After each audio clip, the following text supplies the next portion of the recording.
ગુજરાત સરકાર અને રેડ ક્રોસના સંયુક્ત ઉપક્રમે ગાંધીધામના રેડ ક્રોસ ભવન ખાતે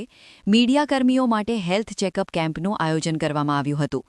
રાજ્યના મુખ્યમંત્રી ભૂપેન્દ્ર પટેલના દિશાનિર્દેશનમાં રાજ્યભરમાં પત્રકારો માટે હેલ્થ ચેકઅપ કેમ્પનું આયોજન કરવામાં આવી રહ્યું છે, જેના ભાગરૂપે રેડ ક્રોસ ભવન ગાંધીધામ ખાતેના હેલ્થ કેમ્પમાં બહોળી સંખ્યામાં પત્રકારોએ ભાગ લઈને હેલ્થ ચેકઅપ કરાવ્યું હતું. આ હેલ્થ ચેકઅપ કેમ્પમાં blood test, x-ray, ECG, sugar, cholesterol, protein સહિતના વિવિધ ટેસ્ટ વિનામૂલ્યે કરી આપવામાં આવ્યા હતા.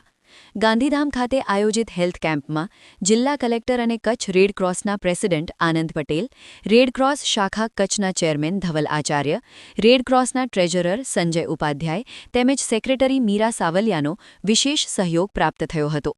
આ પ્રસંગે ગુજરાતની ઇન્ડિયન રેડ ક્રોસ સોસાયટીના પૂર્વ ચેરમેન ભાવેશભાઈ આચાર્ય, રેડ ક્રોસ ગાંધીધામના કોઓર્ડિનેટર પ્રીતમભાઈ, માહિતી કચેરી ભુજના સિનિયર સબ એડિટર ગૌતમ પરમાર, માહિતી કચેરીના સહાયક અધિક્ષક એસઆઈ કેવલ, તબીબ ટીમમાં સર્વેશ્રી જયંતિભાઈ, હર્ષિલભાઈ, જીતુભાઈ સુખડિયા, ઇસીજી ટેકનિશિયન સુરેશ ચાવડા સહિતના કચ્છના પ્રિન્ટ તેમજ ઇલેક્ટ્રોનિક મીડિયાના તંત્રીઓ, પ્રતિનિધિ, કેમેરામેન, વિડીયોગ્રાફર અને જિલ્લા માહિતી કચેરી ભુજ કચ્છનો સ્ટાફ તેમજ રેડ ક્રોસ ગાંધીધામનો સ્ટાફ જોડાયો હતો.